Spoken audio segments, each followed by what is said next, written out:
Thank you. Senator Ludlam. Thank you very much, Mr Acting Deputy President. Well, I'll rise this afternoon to just add a couple of comments in similar vein actually to those of Senator O'Neill on this bill. And I'll say at the outset, the Greens are supporting this bill. I think it's a worthwhile initiative, but it's nowhere near as far-reaching as the kind of reforms that I suspect this Parliament's going to need to engage in before too long. Online harassment or cyberbullying for the older generation has been an issue for as long as people have been interacting online.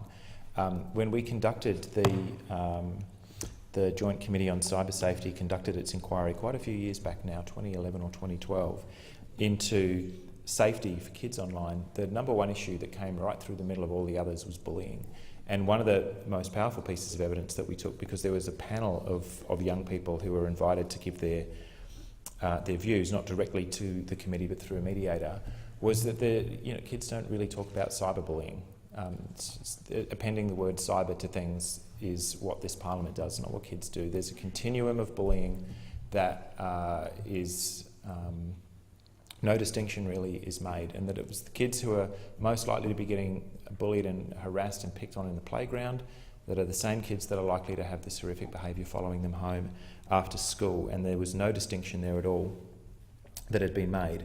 So what we see, I suppose, is, and what we think we need to be a little bit careful about, is kind of singling the communications medium out as something special. There's human nature at play here, and it's at play in ordinary social space as it is online. But there is a problem here, and it goes beyond, I guess, just some of the measures of people educating each other about conduct online. In fact, it goes a long way beyond that, because extreme levels of hostility are directed at individuals or groups by other people, and most often focusing on any aspect of the target that differs from the white male cis-het norm. And if senators in this place think that, particularly male senators, think that may not be the case, I offer you up a little thought experiment. This is something that you can do anytime you like. Retweet one of your female colleagues if she may have had the temerity to have an opinion, for example, even on vote that passed just this morning on removing the GST on tampons and women's sanitary products. And the level of venom and vitriol and threatening behaviour directed at women online is of a whole different level. And I am reminded of this, retweeting my colleague Senator Hanson-Young or Senator Rhiannon or Senator Milne when she was leading the Australian Greens. It's of a whole different level of venom perpetrated by people, and it can be quite confronting for men to understand just how much harsher the online environment can be. And the tools are fairly standard: threats of violence, personalised imagery, relentless repetition, and this stuff can follow you around.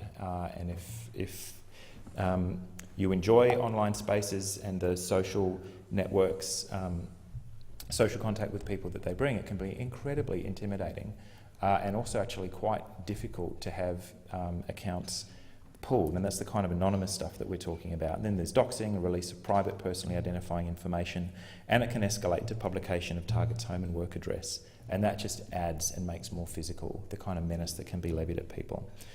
So the objective of this kind of harassment, obviously, is there's no one size fits all, but bullying a target into submission or silence is a frequent outcome, particularly women. And there's a chilling effect there that sometimes women will just withdraw from the space because of the level of hostility that is that's being brought to bear. And of course, I'm not saying that this kind of harassment and violent threats aren't directed at men. They are. But I'm acknowledging that there's a very, very steep difference in the way that women are treated, and probably twice as much for kids, for girls.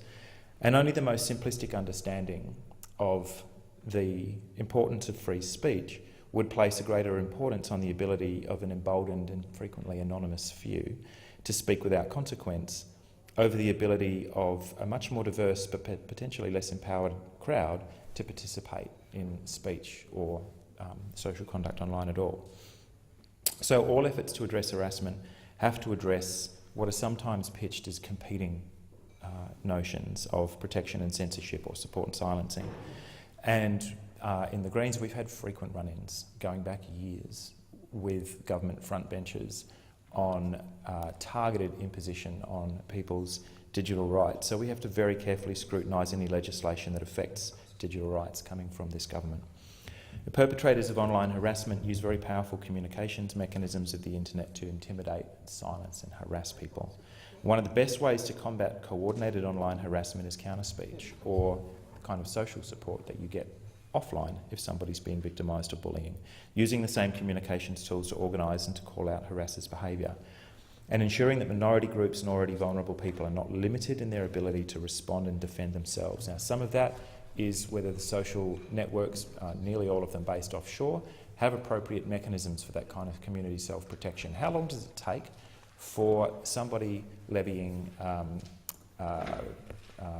hate speech, threats of violence, threats of sexual harassment or rape, and beaming that into a particular person's timeline? How long does it take for those accounts to be pulled and suspended and for that person to be removed from the net? It's actually incredibly variable, and the big social media corporations have had to be dragging, I don't understand why, but have had to be dragging, kicking and screaming at one stage, at various stages, to provide those defensive tools for users of their networks so that people aren't harassed into silence. So that is one tool, and I recognise that government has only the indirect ability to promote those sort of tools on the various social platforms, but it is something quite clearly that government has a stake in and that the government can do.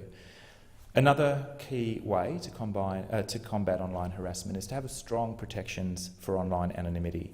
People who are being harassed sometimes are facing domestic violence or human rights abuses in extreme cases, or other consequences of speaking out. And what anonymity does is allows you to do that without fear of exposure and the threat of physical harm. And we have to ensure that anti-anonymity or anti-privacy policies aren't created and used to further expose victims to harm. I recognise also that anonymity cuts both ways, but there are social networks where anonymity is prohibited and people do operate under their real names, and people still behave in incredibly vile and damaging ways, whether they're under their own name or using a pseudonym. So what this proposed bill does today, and the reason that the Australian Greens are supporting it obviously, is to expand the soft functions, if you like, of the Commissioner to broadly cover online harassment. So we get that they're scaling it out so that their activity can legitimately cover more than just kids. That's fair enough. We think there is a need to ensure that there's support, education and protection for everyone using the internet. The proposed changes, though, don't expand the complaint system for online harassment to include everyone, and they also don't introduce offences for non-consensual sharing of images. This is the issue that Senator O'Neill addressed in her contribution, and I substantially agree with the way that she put it. Legislation of non-consensual sharing of intimate images or revenge porn has been pushed off to individual states to handle in a rather more piecemeal manner.